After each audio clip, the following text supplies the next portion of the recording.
Let's bring out the legendary Michael Anthony! Yay! That's right, he deserves a standing ovation.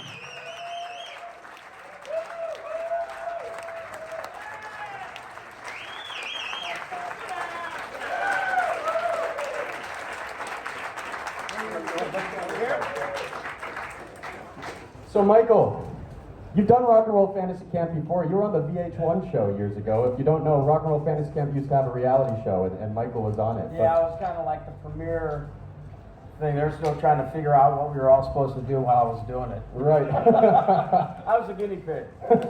So let me ask you this before we open it up to everybody. You know, you guys are getting ready to go do the Best of All Worlds tour. You know, why is right now the right time? There's been a lot of talk about, you know, we heard about that potential tour with, you know, Satriani and Jason Newsted and you and who knows who else. So how did this come together for this tour?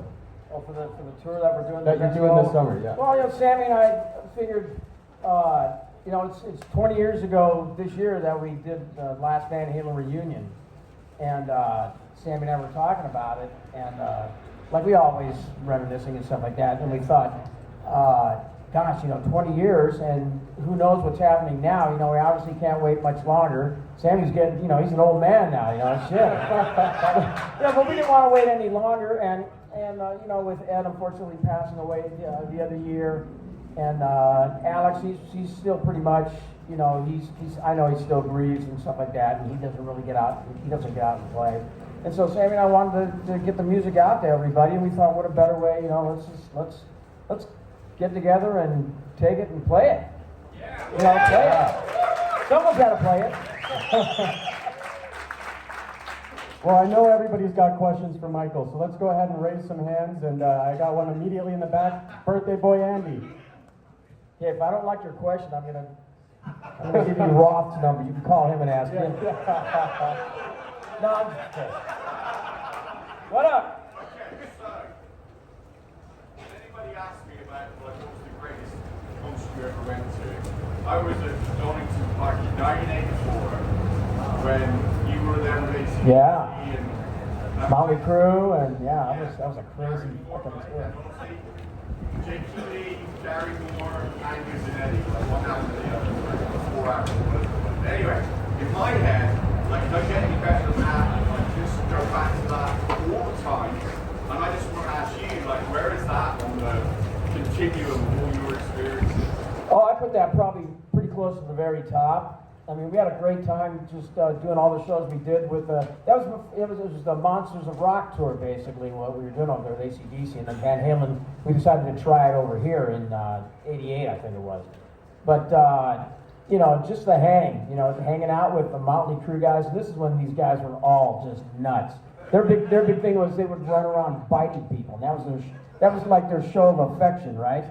So I think we were in a club or a bar somewhere after one of the shows, and Vince went up to Ed and bit Ed's arm, and Ed almost decked him.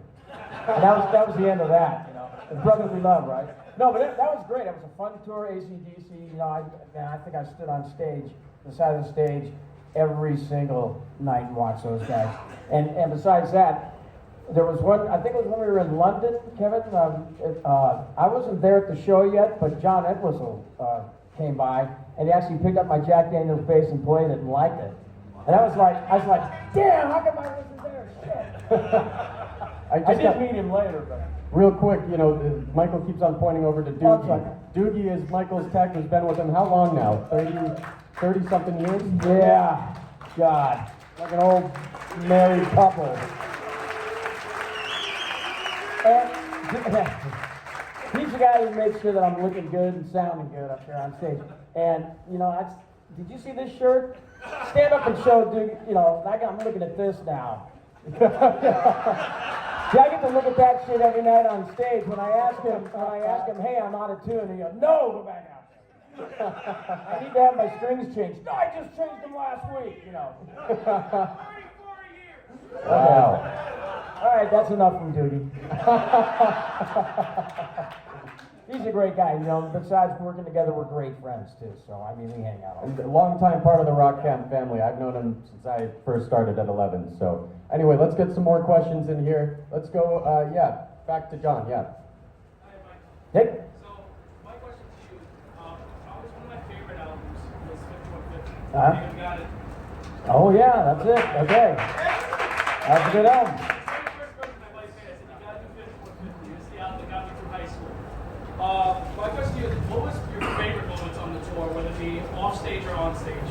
The 5150 tour? Yeah. Oh my God, it was almost such a blur because, Sammy just joined the band, obviously. And Warner Brothers, they wanted us to go out and tour even before we finished the album. They wanted us to get done and get right out there. So, I mean, we didn't even know what was happening until we were already out on tour. I think we barely released the album before we left and did that tour. But God, the only thing I remember about that tour is just the energy between us four on stage. It didn't matter where we played, and it was funny because being the first tour with Sammy, you got fans out there in the audience going, "Where's David Lee Roth? Fuck Halen!" And you got guys on the other side going, "Hey, fuck Roth, Sammy, yay!" So it was like a really kind of mixed emotion tour as far as the fans went. But I think we basically won them all over because it's just really high energy that whole tour. We were all like just on a big one. I saw the MTV special. You guys were going crazy. It was so Oh, I love that special. I used to love it so much. yeah, we were definitely fired up for that tour. Sure. It's like the wind's coming back. Yeah, let's go right there. Hey, quick question for you. It's not related to yours. After all these years playing in so many loud, noisy environments, how is your hearing? What? No, that's what you expect me to say, right? It's really funny. In fact, I was talking. Gary Hoey here was with us on a Rock Legends cruise just a few weeks ago, and we were talking about that exact same thing, right, Gary? Yes. In fact, he just turned me on to a company that does not in-ear monitor stuff, but just plugs for the sound. But what always seemed to work best for me in the early days, I used to wet a little piece of cotton and put it in my ear, and of course, it muffles out the high end, and a lot of people don't like that because it's like, I can't hear it what it sounds like. But once I got used to it, because I was always standing right up there. I was like right here next to Alex's cymbals every night, and after a while, it's like you can't even get to sleep at night. All you hear is But and I've tried in-ears. I've had people make them for me and whatever. But for some reason, I feel a little bit disconnected with the audience having them, for live in the studio. I love using them. So I still just wet a little piece of cotton and I put it in my ears and I sound check and everything and then I put it in and and I adjust really quick and I've been doing that since for like 40 years. And you're a band, you can still hear. Yeah, I tell you, at the end of a long tour though, I have to go see a doctor because they pull out probably about a half a pound of cotton out of my ear. It's all residue stuff in my ear. Yeah. You played for a long time with Alex, and he's known for being, because him and Ed were brothers, super tight between the drums and the guitar, which I feel like is an interesting dynamic, because usually it's the rhythm section, but you still lock in with that. So I guess my question is, when you play with other drummers, does that feel different, or is it pretty much the same? Playing with any drummer, from one drummer to another drummer, there's always a different dynamic.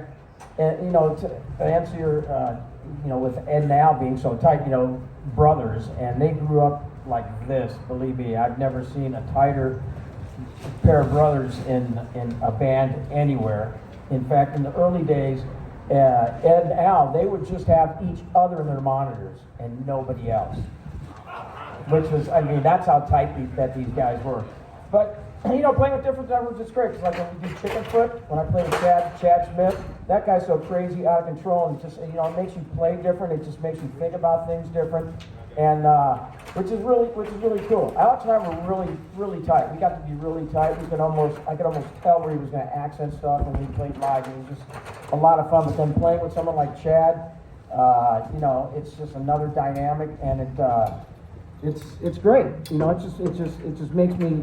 I feel different. I play different. It's weird. It's like you're energized. And Chad is doing our camp next month, so Yes, come you back. will. You can play with half a chicken foot in a month. Yeah, let's go, Jason. Over your whole body of work, what single album would you you say is the album where you did your best work? That I did my best work? Oh my God. That's really hard. That's really hard to say. You know, people ask what's your favorite album, this and that. Well, you know, who's your favorite child? Or I don't know, man. They're all, you know.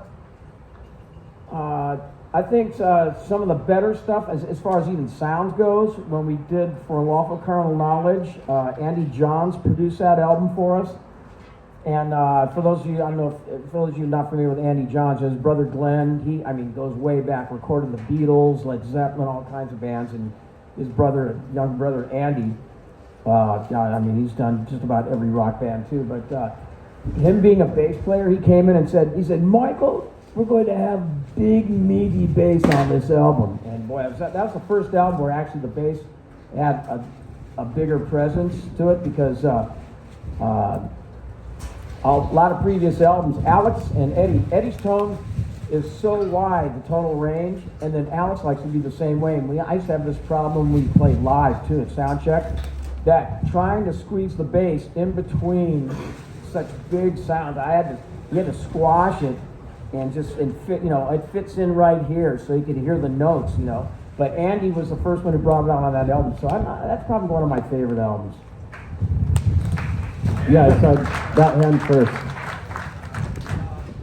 Another proper question. So, well, right now, Bumblefoot, what up, man? How's that? You guys both make hot sauce, right? Oh yeah, he makes some good stuff. Man. We got hot sauce competitors We here. trade hot sauce. Oh, yeah. The way You to brought pour- some for me, all right? so right now, we're budget off size 60. On one side, and you reversed it when you recorded it and when you played it live. Wait, now what song are we talking about? Right now, the song right Oh, okay, yeah. like the 120, You know, or do you just play with the music? it's really funny because when Eddie's writing music, he never counts. He would never count. Nothing was ever 4/4. You know, he'd count in 3s and 6 and 7 and this and that. And he would, no, this is serious. And he would write just how it felt good to him. And him and Alex would fight so much in the studio when we were working up a tune, because Ed would hear it one way, Alex would hear it completely backwards the other way, and then I would try to figure out who I'm going to go with, you know. Half the time Alex and I would, you know, Ed would he'd be showing us something, and I'd be tapping on us like this, like this, and I'm going, no, I fucking don't get it, you know. And so Alex and I would work something out where, you know, I wouldn't even count. I'd have to go like just listening and feeling the music sometimes to doing it, you know. And Right Now is one of those things, you know. It's like classic example of those two guys, Black Dog by Led Zeppelin. When they go into the solo, I saw those two guys. They would fight more times over which way I went. No, I went like this. No, I went like this. You know. But yeah, Eddie used to write really crazy like that. And so a lot of times, there were a lot of times, and I wouldn't admit it to anybody, but I would have to just feel it, just listen to the music and feel where it was until I eventually, you know, figured out where the hell he was going with the time signature. Thank you. I hope I answered some of that. Yeah, back here. So much better. Quick question. Any relationship with Dave at all? I haven't spoken with Dave in quite some time. The last time I actually spoke with him was when Milesy brought up, you know, about a possible reunion thing. It's really crazy because I hadn't heard anything about Jason Newsted coming into the fold, and I got a call from Alex and Dave from Irving Azoff's office some years back, asking about you know, my thoughts on doing a reunion, a tour, and Joe Satriani was going to be the guitar player, and that was probably the last time I talked to Dave. That was, you know, God, I know, a few years ago now. I forget, something like that, and you know, Dave's kind of a crazy guy. It's hard to explain Dave. We don't have enough time. Just like, no, other than that, no. I mean, you know, I don't have anything against Dave, you know, and I've said this in the past to, you know, different people, whatever, that if the chance ever came up or whatever, you know, I would definitely, you know, be willing to, you know, to jam with him or whatever. In fact, I think the last time he did his last shows at the House of Blues in Vegas some years back, I was actually going to come to one of those shows and surprise him and come up and jump on stage, but unfortunately we were playing a gig somewhere else. Sammy and I were. But to answer your question, probably a few years ago. Yeah. Yeah, let's go back there. I turned every answer to a little story. That's what they like. Okay. Money in the dirt.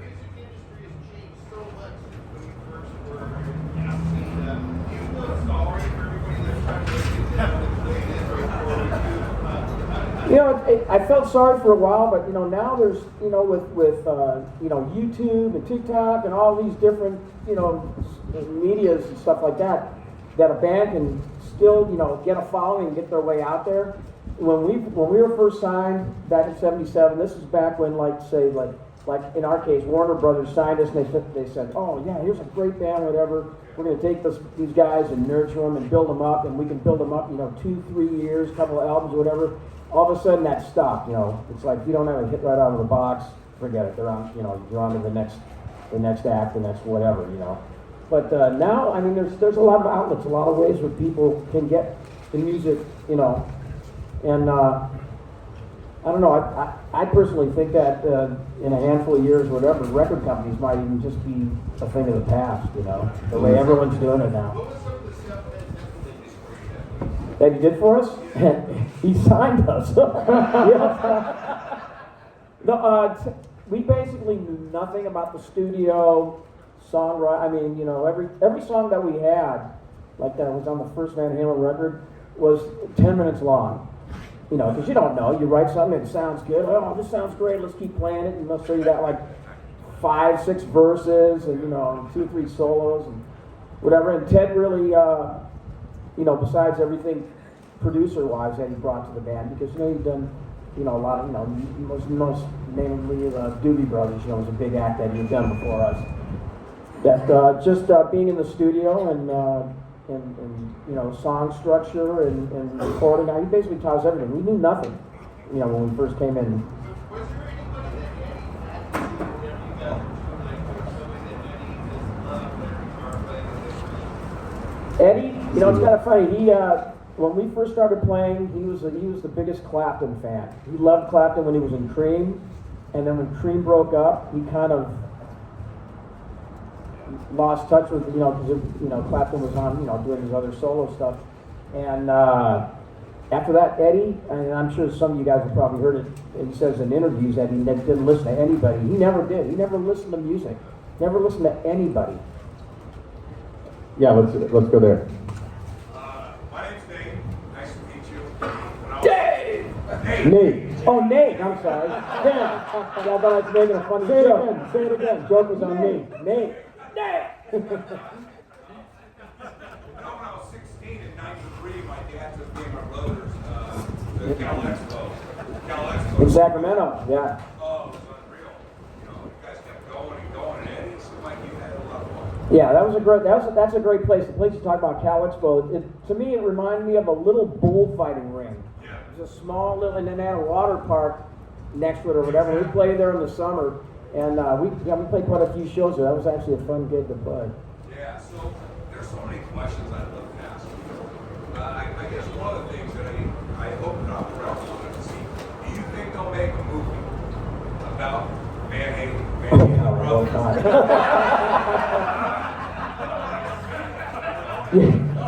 you know when they have all these shows breaking the band and all, you know, all these shows about bands breaking up, and Ugly was not always laughing. Oh my God, look at all that! And then all of a sudden I'm thinking, oh my God, we probably have one of the more dysfunctional relationships of any band, you know. But no, you know, it'd be great. I'd love to, you know, but I'd like to see it done in a positive way. You know, we've done a couple of things. there was, in fact, when Sammy and I did the breaking the band thing, we were almost bamboozled into thinking that it was going to be a very positive thing. In fact, Sammy and I talked about it before we did that, and said to each other, well, hey, let's just when we do our interviews, we'll say positive stuff about the band. You know, we don't want any negativity. And then they kind of twisted it around and made it seem that, you know, they used little quotes from us, but out of context from how he said it. And if anybody saw that Break the Band with Van Halen, you know, I was pretty disappointed in it myself. Plus the fact that every time he showed me in the studio, like with my bass or whatever, I had a cigarette in my hand. You could smoke. But no, that actually, you know, it'd be great, it'd be flattering if they did it the right way, you know, obviously. You know, like Queen or something like that. Last thing, my wife and I are both teachers, okay? What do you teach? Health fitness ed. Oh, okay. I used to coach basketball, I coach teach in college. My wife teaches third grade. So I've always wondered who came up with hot for teacher, which teacher was it? Oh! Are you talking about the video? Oh! That was just one of Dave's fantasies, you know? That was just Dave being Dave. And we had no idea that the video would be what it was if it wasn't for Dave, you know? He was the only brain child. Anything that had women in it in the early days of videos, that was Dave right there, you know? The music part or whatever, that was Ed Al and myself saying, yeah, let's play, we're not actors, let's play. And the Dave's all, no, wow, Mike, why don't you be a humpback, why don't you be a samurai warrior? I'm like, really? Mike, why don't you swing from the stage, you know? Guys, Hey, I thank Dave for that. Thank you. we got time for just a couple more, so please keep it to just one question. Fun now. We'll bring the drinks out. I saw your Yeah, hand you second, drink, so I you're saw right his now. hand first. We'll go here and then you right there. Okay, we'll go him and then you. Real two-part question. I know you sing lead vocals now on the road with Samuel. Every now and then, yeah. Such a legend background vocal-wise. Have you ever thought about doing a solo album where you're the front man? And two, when can we expect the book?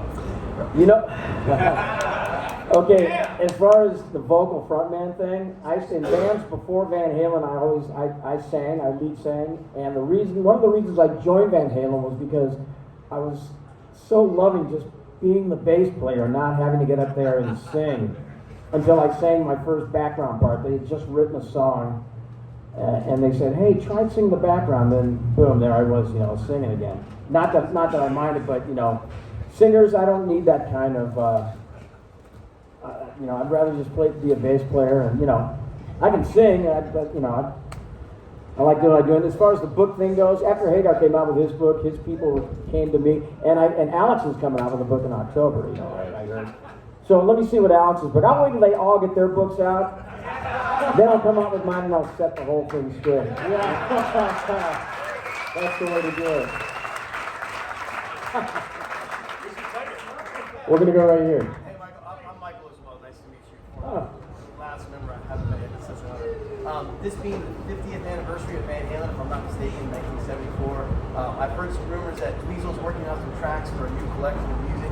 Is there anything you could share about some possible 50th Van Halen music releases? I know we just had. Oh, jeez. Is there anything you could share without making a marketing? You know what?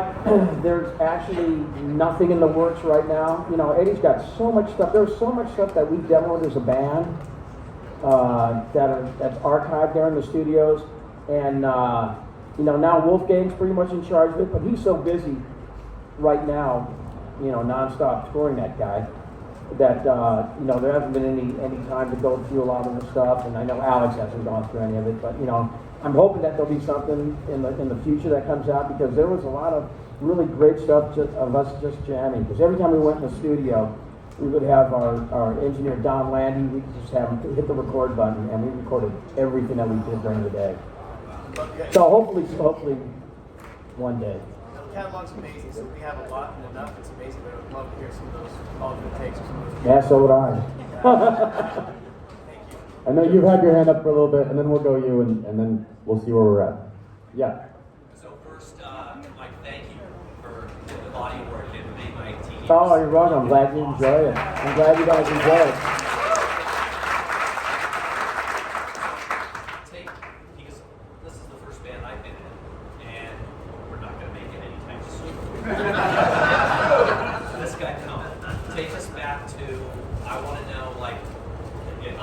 Got Jason? Yeah, What's up, dude? So it's obviously around the first album. When did your group sit there and look at each other and go, fuck, this is it. We Oh, the first time I jammed with Ed Now. Oh, before the album ever came out? What? Before that, and an album ever came out? Before the album ever came out. You had The some, first, I played in more bands than I even know before I jammed with Eddie and Alex. Dave wasn't even there the first time I played with those guys. You know, they were in a little, they were rehearsing in a little garage. I remember walking in, Alex had t-shirts over all his cymbals, and Eddie had I forget what kind of little amp that he had. And he didn't even have a cabinet. He had a 12-inch speaker sitting on the floor because they couldn't, you know, they had to keep it way down. But, okay, let me take it back. Before that, right before that, I was playing in a band, singing and playing in a band, and we opened up for Van Halen in Pasadena City College over there at in one of their rooms. And I watched those guys play, and I was really impressed with Eddie and Al. Not so much Dave, because he was strutting around like, you know, I was a jeans and t-shirt guy, and he was all, you know, friggin' dressed up and stuff like that. But I know the first time I walked into the garage and they invited me to come and jam with them, like I said, Dave wasn't even there, and Ed and Al, we started playing, and then they started taking me through every time change that they knew to see if I could keep up or whatever. But I thought, hey, I'm really having fun, and for me, that was like, you were there. I was there. At what point did you realize that you guys were successful? God. You know, we probably didn't really were really able to sit back and really realize that until probably after our second album or something like that, because we were working so hard and playing so much. I mean, we'd barely get off the road, and Warner Brothers wanted us to go back in the studio and get another album out. And it wasn't even until like, Women and Children First, at that point when we were able to even take time to record an album, you know, and start to do it properly how we wanted to do it. But, you know, we knew, when we were playing, before we even signed, you know, we played all the backyard parties in Pasadena. We used to play Pasadena Civic Auditorium all the time. And we even played one night, this is funny, real quick. There used to be a couple of promoters called Wolf and Rissmiller. And they really liked the band, and they had us open up for Santana at the Santa Monica Civic Auditorium, like in 1976 or somewhere like that. And we were all just freaking shaking in our boots because we were walking up on stage, and all we got is like 5,000 people out there going, Santana, Santana, Santana. And we're like, oh shit, what are we going to do? But by the end of that gig, we won everybody over, you know, and it was, you know, we knew we had something special, you know, between the music and Dave's antics.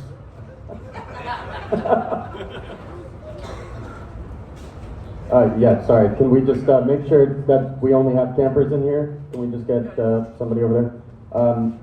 Let's do.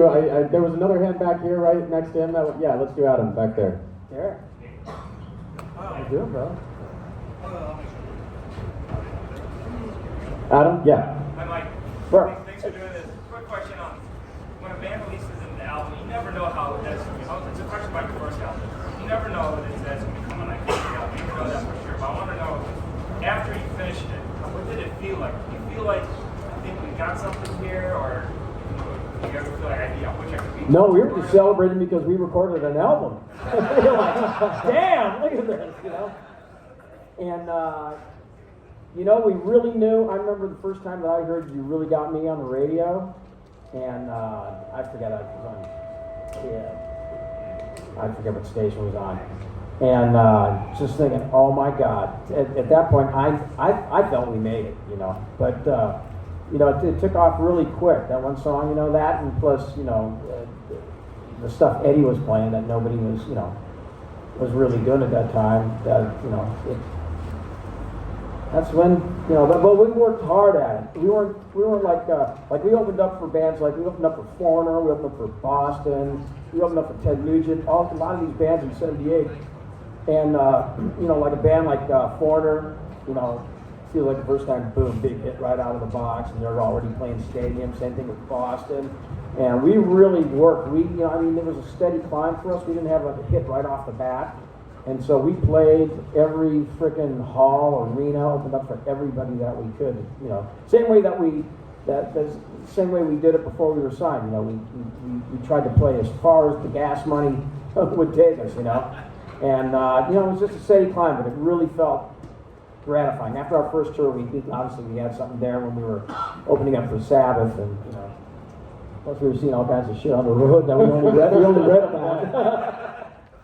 You remember Derek on the road? I remember Derek. How could you forget Derek? Let's go back here. Just gonna. We had a few cocktails together. Ted didn't like this guy though. No? No, because this guy was such a great singer. You know, you're listening to those old albums. This motherfucker could tear it up. Oh, yeah. We opened up what? With Ted, we opened up in Maryland, right, or the Capitol Center? Yeah, Nugent wouldn't even give us a sound check there.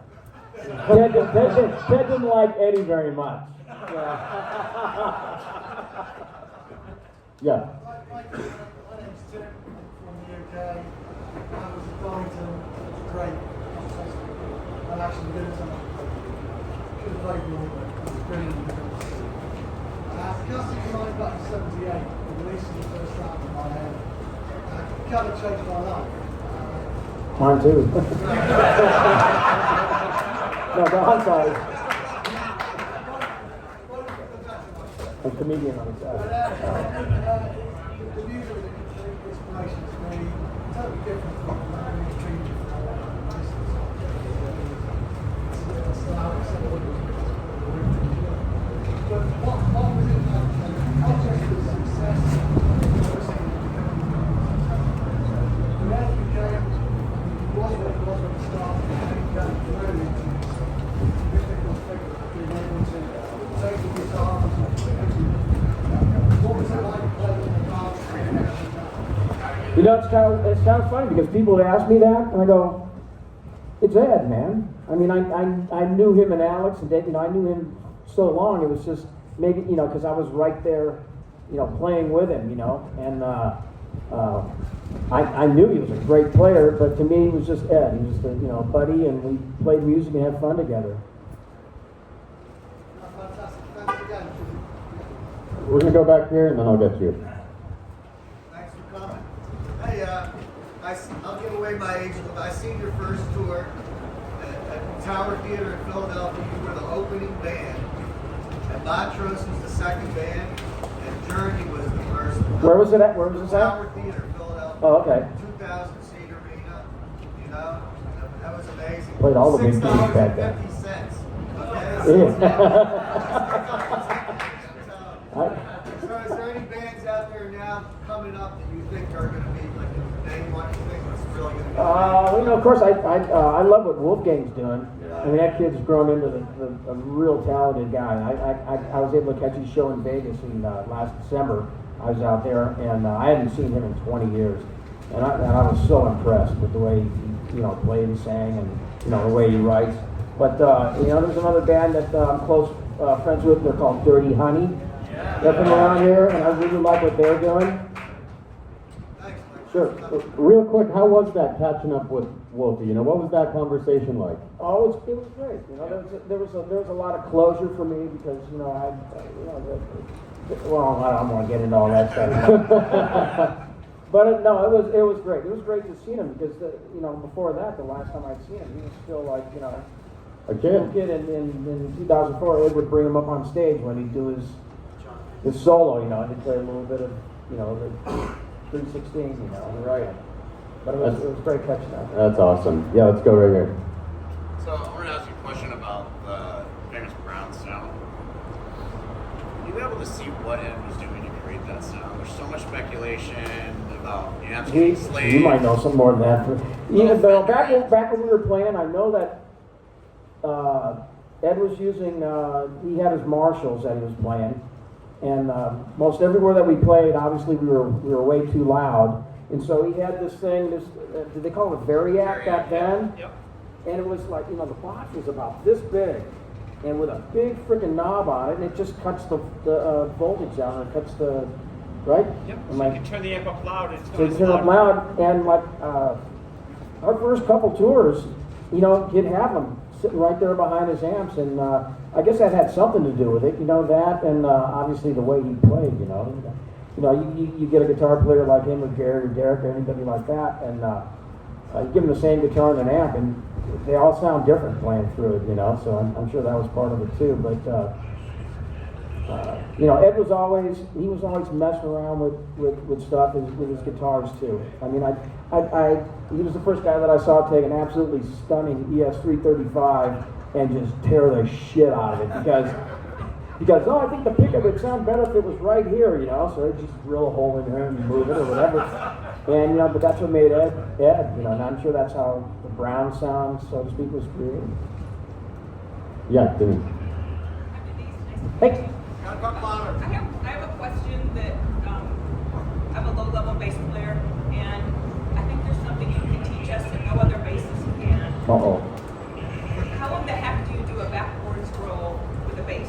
The hand on your The feet? backwards roll? Yes. Why, who's done that? I know I have. Can you teach us how to do Oh, that? believe me. Can you do a demonstration? You know, it was weird because back then, you know, you'd see people play. I remember one day somebody came up to me and they go, this was when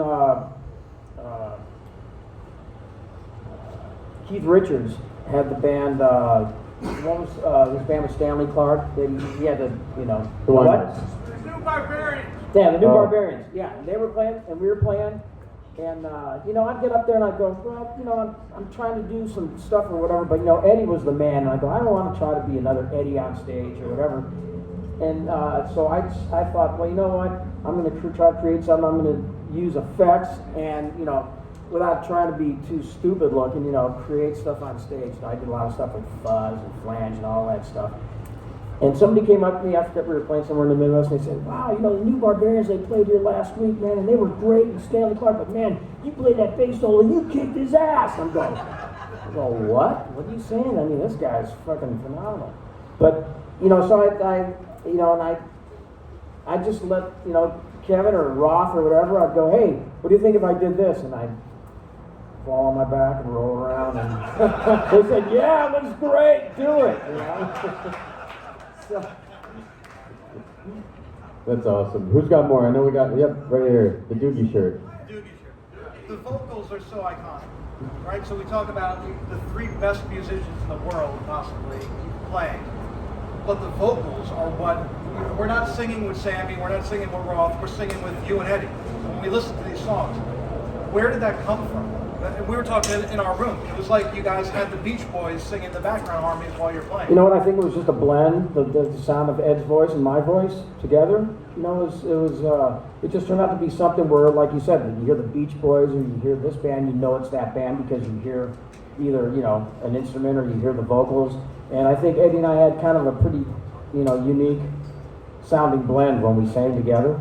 The songs were written like those parts were written? No, all we knew is that we wanted to, we didn't want to be just like, have a lead singer screaming the whole time or whatever. We wanted to put, whenever we wrote a song, that's one thing that we always would think about was where can we put some harmonies? Because we wanted to, you know, put a lot of background vocals with our stuff.